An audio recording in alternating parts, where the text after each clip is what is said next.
Benvenuti, bentrovati allo speciale medicina. Allora, nelle scorse puntate abbiamo diciamo, centrato un punto che ha una sua complessità e anche una sua drammaticità, quanto internet possa far star male proprio in termini di salute i nostri figli.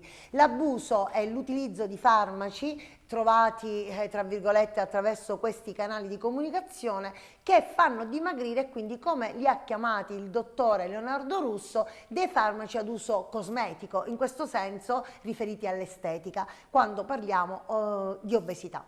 Bene, questa è la gravità della libertà con i cellulari con cui i nostri figli accedono a questi canali, però noi i professionisti dobbiamo in qualche modo far arrivare a casa, soprattutto ai genitori, un messaggio di attenzione, un campanellino d'allarme, perché siete voi i veri comunicatori con i vostri figli, quindi è giusto che voi parliate, che voi attenzionate insomma lo stato di salute fisico e capiate se sta accadendo qualcosa che tanto normale alla fine non è. E quindi ecco, stiamo molto attenti e cerchiamo di rivolgerci alle figure professionali adeguate che si occupano proprio in determinati campi di come seguire i ragazzi che vogliono dimagrire, i giovani adulti che vogliono dimagrire, e scongiurare le patologie che sono legate ad un abuso di cibo che sicuramente non tutela il nostro stato fisico e psichico soprattutto. Con noi infatti oggi il dottore Dario Incorvaia, biologo nutrizionista, che ci spiegherà. Innanzitutto vorrei ricollegarmi alle puntate precedenti all'utilizzo proprio di questi farmaci a cui ricorrono i ragazzi e non solo loro per dimagrire. Allora, intanto io, essendo biologo nutrizionista, ho un grande vantaggio rispetto al medico, cioè qual è? È quello che chi si rivolge a me viene per dei consigli nutrizionali e sa benissimo che il biologo nutrizionista non può prescrivere dei farmaci. Farmaci che, come si parlava precedentemente, perché ho avuto modo di vedere la puntata del dottore Leo Russo, sono farmaci che hanno delle indicazioni specifiche e ben definite, e quindi praticamente l'utilizzo deve essere dato sotto stretto controllo da parte del medico e soprattutto dello specialista endocrinologo nel caso specifico di questi farmaci di cui lei sta parlando. E di conseguenza è qualcosa che io dico subito all'inizio di un mio intervento di tipo nutrizionale.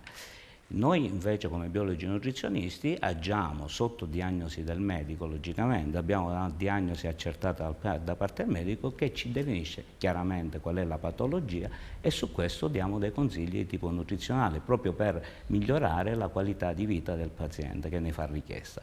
Di conseguenza, qual è il nostro approccio? Il nostro approccio è il seguente: facciamo finta di avere di fronte un paziente diabetico accertato da parte del medico, quindi con una diagnosi accertata da parte del medico, e quindi agiamo con quelli che io definisco i 3 punti fondamentali.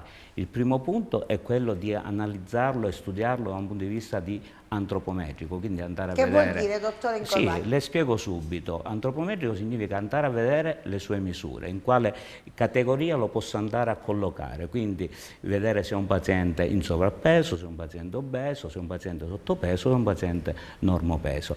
A questo, che la classica bilancia maledetta, come dice qualcuno, è allo statimetro e al metro, dove vado a vedere girovita e girofianchi, mi posso avvalere oggi di mezzi che sono ottimali, come per esempio l'impedenziometro, che mi permette di valutare anche qualitativamente il peso. Cosa significa? Vado a vedere... Io quantitativamente c'ero arrivata, però qualitativamente no. Qualitativamente il peso, che vuol dire? Guardi, quantitativamente ci arriviamo tutti, basta fare una semplice divisione, peso diviso altezza quadrata. No, non mi dica ci arriviamo tutti, aspetti io. Sono quindi, messa male, No, voglio dire, a questo ci arriviamo tutti, nel senso che ci dà l'idea di tipo quantitativo e la collocazione in base a quelle che sono le misure.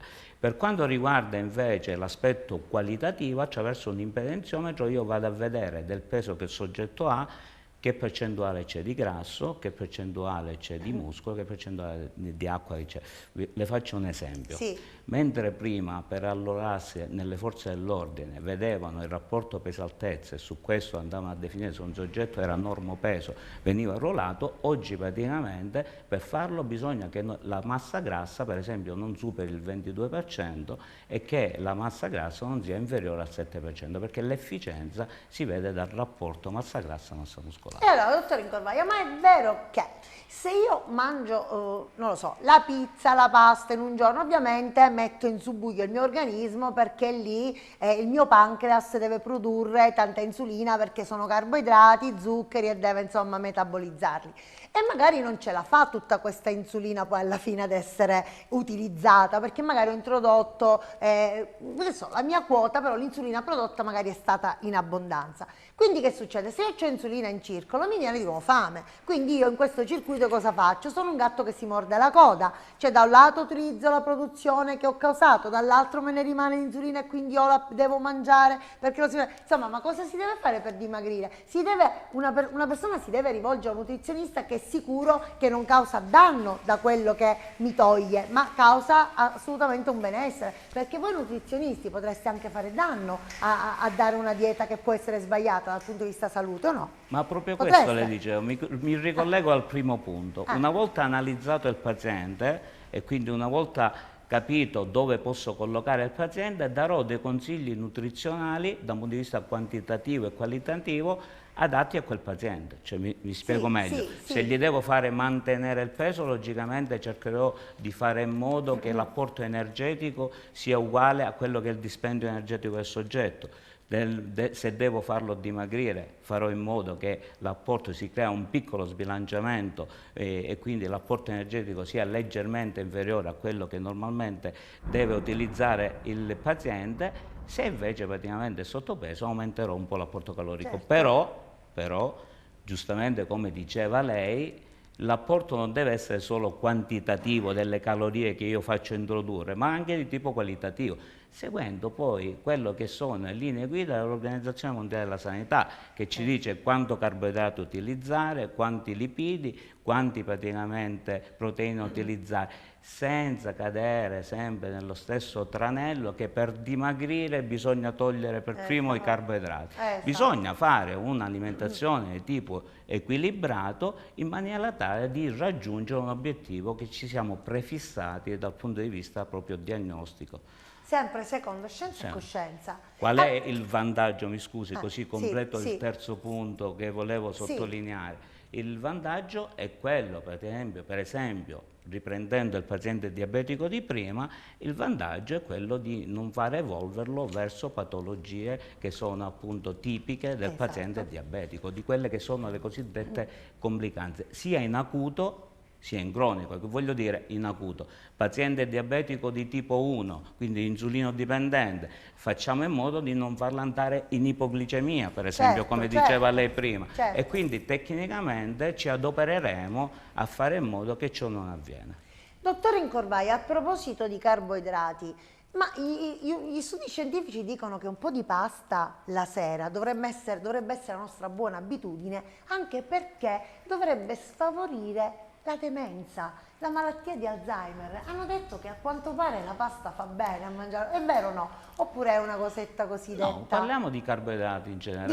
I carboidrati quindi fanno bene alla nostra mente? In generale, devono essere messi in maniera sempre equilibrata. Sì, questa azione serotoninergica quasi della pasta. Allora mangiamo la pasta col sorriso? Sì, col sorriso. L'alimentazione, come le dicevo, deve essere un giusto connubio tra carboidrati, proteine e grassi. E allora, su Instagram, così anche io utilizzo il cellulare, però spero di farne, e ne ho fatto fino ad oggi, buon uso. Vedo, a questo punto mi è venuto anche il dubbio, ma sarà un business questa storia? Allora, digiuno intermittente, cioè mi arrivano tantissime storielle, tanti link su questo digiuno intermittente. Dottore Incorvaia, ma che cos'è il digiuno intermittente? Il digiuno intermittente è una delle tante, non dico mode assolutamente, perché... No, è una moda, perché a me mi arrivano tanti... Io le dico praticamente che in 30 anni di di occuparmi di nutrizione, le posso garantire che ne ho viste passare diverse di queste cose. Il digiuno intermittente dice praticamente che se noi non mangiamo per 12 ore, a seconda, perché poi ci sono diverse metodiche e ci sono diversi modi di poterlo fare, si parla delle 12 ore, delle 24 ore ogni 7 giorni. Non ci sono mai entrato nello specifico perché ho sempre utilizzato una dieta differente da tipo questa. classica, quella mediterranea, quella usuale. Però praticamente cosa dice questo? Che praticamente se tu crei dei momenti di digiuno, fai una rimozione del tessuto grasso e quindi praticamente in quel momento il corpo è come se si ciba del tuo grasso, con tutta una serie di problematiche che lei capisce nello specifico, si possono andare a creare. Per esempio, riprendendo in mano il paziente diabetico insulino dipendente, questo sicuramente non gli favorisce quello che è un po' il coordinamento dei 3 fattori cardine nel trattamento di un paziente, per esempio, diabetico. Io la prima volta che affrontai un paziente diabetico di tipo 1 mi sono consultato con la professoressa Cardella. Tipo 1 significa insulino dipendente? Insulino dipendente, con, sì, insomma, sì. In alcuni casi chiamato anche diabete giovanile, perché spesso si verifica nella prima fase della nostra vita. E le devo dire che confrontandomi con la dottoressa Cardella mi disse una cosa fondamentale. Quando affronti questo paziente pensa a uno sgabello con 3 piedi. In questi piedi ci sono il trattamento farmacologico che facciamo noi diabetologi, c'è praticamente lo stile di vita del soggetto, c'è praticamente la corretta alimentazione. Questi 3 piedi devono essere in pieno equilibrio, se no lo sgabello cade. E capisce bene che per esempio il digiuno intermittente oppure altri fattori sicuramente fanno in modo che questo sgabello ceda da una parte o dall'altra in alcuni momenti della nostra vita. Certo. E allora, dottore Incorvaia, lasciamo un attimo la patologia, cioè il soggetto insulino dipendente, quindi col diabete. Stiamo parlando di nutrizione. Parliamo invece un attimino per capirci, ma il nutrizionista attraverso la dieta che ci consiglia di seguire per avere poi quel dimagramento che noi vogliamo ottenere e non ringrassare nel giro di poco tempo, in che cosa consiste? Nella presa in giro del nostro stesso organismo. Noi dovremmo mangiare tanto e poco in modo da togliere i depositi o non lo so, incrementarne altri. Ce lo spieghi un po' bene lei com'è che stanno i fatti per capire? Mi perdoni, non che non voglio rispondere a questa domanda no, specifica. No, dico non che non voglio. Veda, però spesso quando si fanno delle domande al nutrizionista si parla sempre di dimagrimento. E invece? Io mi permetto di sfatare questa cosa, non voglio correggere niente, nessuno, perché effettivamente un buon 80% viene per il dimagrimento in uno studio di un nutrizionista. Però torno a ripetere, il nutrizionista è quella persona che una volta accertata una patologia gli deve migliorare a quel paziente la qualità di vita.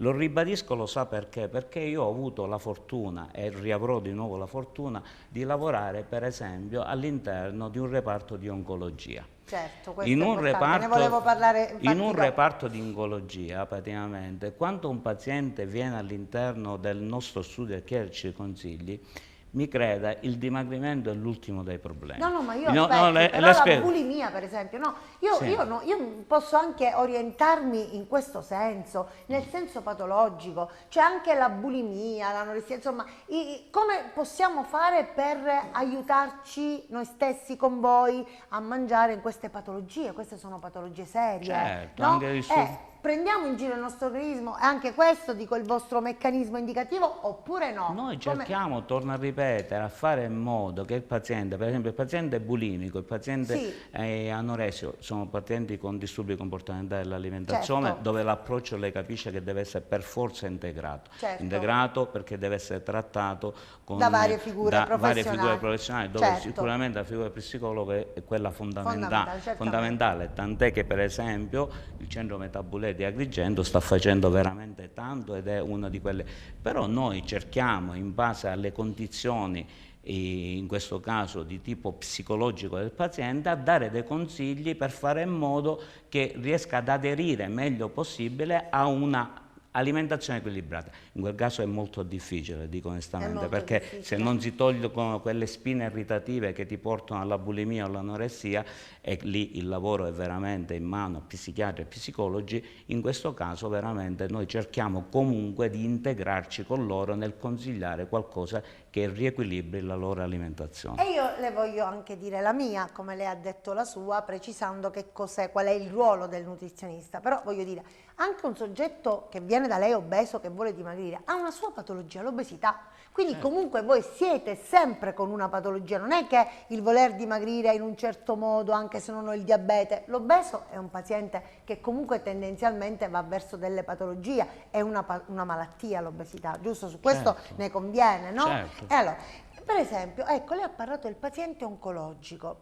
Il paziente oncologico effettua le chemioterapie, quindi c'è una devastazione in questo paziente nella prima fase soprattutto, oltre che di accettazione anche organica, no? Per quello che può causare il farmaco. Lì la dieta quanto è importante per seguire la chemioterapia in un modo qualitativamente adeguato? È fondamentale e le dico subito perché. Fondamentale perché, le dicevo, una delle problematiche più importanti che noi affrontiamo con un paziente oncologico, per esempio, è quello di non farlo andare verso la cachessia, verso una, La cachessia che vuol dire? verso una deplezione del tessuto muscolare. Così, Ancora più difficile, dottore Incorvaia. verso una perdita, una cosa semplicissima, verso una perdita del tessuto muscolare. Cioè, e come lo seguiamo? Lo seguiamo con quelle analisi che le dicevo prima di tipo impedenziometrico che mi permettono di vedere il paziente in quale stato si trova, al di là del peso. Certo. E quindi andare a vedere se il tessuto muscolare rientra Sì.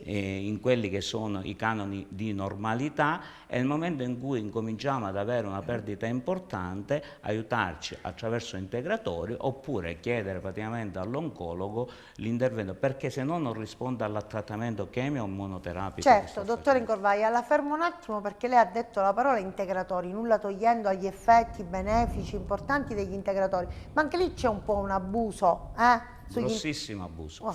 L'integratore spesso non passa né attraverso il medico nella prescrizione, né attraverso il nutrizionista che può prescriverlo e consigliarlo, ma spesso passa da un vicino di casa a un altro. Esatto, ma Lo cos'è sa quanti... integratore? Noi capiamo la parola, integra qualcosa di cui siamo carenti, Bravo. però ecco, ci sono degli integratori che hanno di tutto. Io ho un problema, che posso, la tiroidite autoimmune di Hashimoto mi viene, no? Quindi questa qua mi porta un'anemia, mi porta i capelli mi cadono, le unghie, allora prendo degli integratori che hanno di tutto, zinco, magnesio, vitamina C, vitamina, ecco, di tutto qua. Questo fa bene. Giustamente lei dice una cosa giustissima, perché integrare significa integrare qualcosa che attraverso l'alimentazione non riesco a introdurre nel mio corpo. E quindi si vengono a creare dei deficit che devono essere documentati a livello Certo, laboratoristico. ecco, Questo è il problema più grosso, perché il semplice, come dicono certi, no dottore, io prendo il semplice integratore a base di potassio e magnesio, ma se uno non fa dei dosaggi di potassio e magnesio non capisco perché deve integrare qualcosa che normalmente è presente nel suo corpo e il cui abuso può creare problemi grossissimi. Ecco, l'iperpotassemia è un problema grosso che certo, il paziente cuore può avere, è giusto a livello cardiovascolare, certo, certo. cardiaco. E quindi tutte le cose vanno utilizzate Bisogna con utilizzarle criterio. nel giusto modo. Il semplice integratore, o come dice qualcuno, un prodotto naturale, Ecco. che naturale non è assolutamente perché viene fatto dall'industria chimica farmaceutica. Quindi. Però, dottore Incorvaia, lei prescrive anche degli integratori, credo, no? Per aiutare i pazienti oncologici, i pazienti con diabete, eccetera, ma dico, sono troppo, cioè il costo degli integratori. Ecco, anche questo, cioè io magari voglio curarmi, vengo da lei, lei mi prescrive gli integratori, costano tanto, io non me lo posso permettere, mi sento frustrato del fatto che non mi posso curare bene come tutti gli altri, perché magari non ce li ho i soldi per fare queste terapie, perché comunque ce ne vogliono tanti, Certo. E allora a me hanno insegnato che l'integratore per fare effetto comunque ci vuole un po' di tempo, almeno per alcuni integratori, no? Ci sono degli antinfiammatori naturali che però per avere l'effetto deve aspettare 2 mesi di bustine da prendere, ecco, e sono bustine che costano tanti soldi e non tutti se lo possono permettere, non è così? È così, è perfettamente così, tant'è che praticamente che spesso ci troviamo di fronte a fare in modo che il paziente riesca a prenderlo attraverso l'alimento, quello che bisogna integrare, e esatto. ci sforziamo a farlo. Certo. In alcuni casi è materialmente impossibile raggiungere quei milligrammi giornalieri di determinate sostanze, e quindi dobbiamo per forza integrarli dall'esterno, anche per esempio se c'è una sindrome del malassorbimento, per esempio. Certo, ecco, malassorbimento, malattie croniche dell'intestino, esatto, morbo di Crohn, celiachia, insomma, e tante altre. Allora, io le devo fare un'ultima domanda, siamo in conclusione. Mi deve fare una differenza veloce, senza per questo dover intaccare la professionalità di ognuno, ma solo perché siamo confusi. Cos'è il nutrizionista l'abbiamo capito, ma adesso lei ci deve spiegare cos'è il dietologo e cos'è il dietista. Allora, generalmente il dietologo è un medico e quindi ha il grosso vantaggio che oltre praticamente a dare dei consigli nutrizionali può fare anche diagnosi. Quindi praticamente un paziente va nello studio di un dietologo, quindi di un medico che si occupa di nutrizione, e in questo caso praticamente il medico farà diagnosi eventualmente e quindi terapia di tipo nutrizionale o anche farmacologica, perché ha la possibilità pure della prescrizione del farmaco che il nutrizionista non ha. Okay. Il dietista è una figura praticamente sanitaria importantissima che deve lavorare in stretta collaborazione da parte del medico. Il medico non deve fare soltanto diagnosi come fa col nutrizionista, ma in più deve dare dei dettami di tipo nutrizionale. Allora, cioè, il nutrizionista è distaccato dal dietologo che è un medico, cioè ognuno fa il suo. Sì. Mentre il dietista è collegato comunque al dietologo. In piena collaborazione col medico, col dietologo, con chi si occupa di nutrizione. Allora, io credo, allora, a me è stata diagnosticata, faccio gli appositi scongiuri al momento, una patologia più o meno severa. Devo curare la mia dieta perché è collegata con la mia patologia.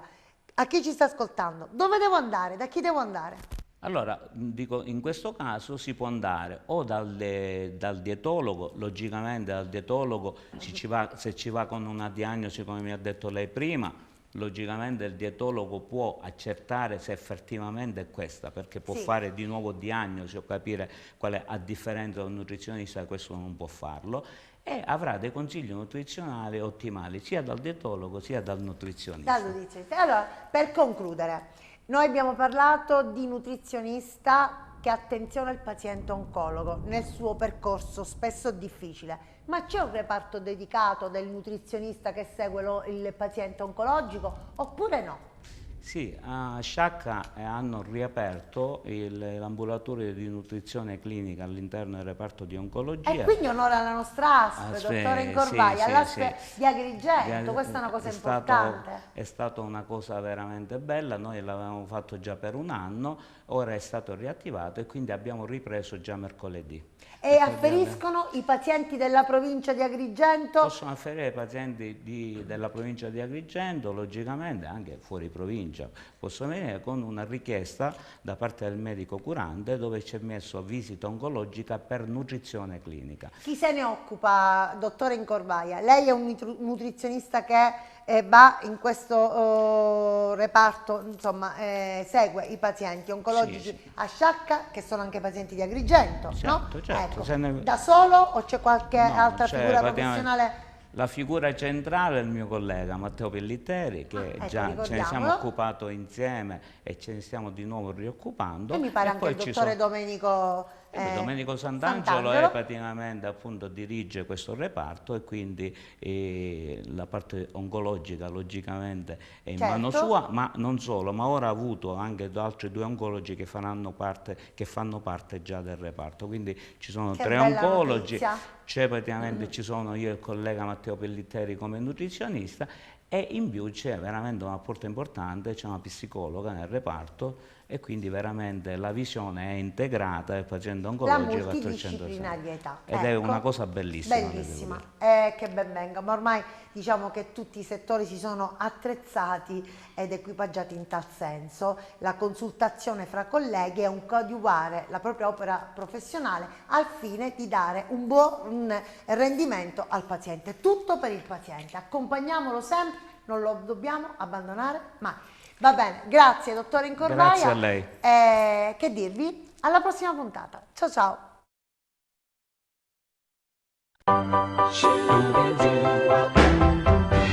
Cold nights and long days, we'll stick together, baby, always.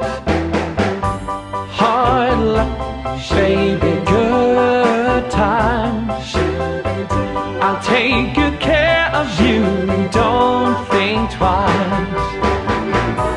Cloudy or blue sky, come shine or come rain,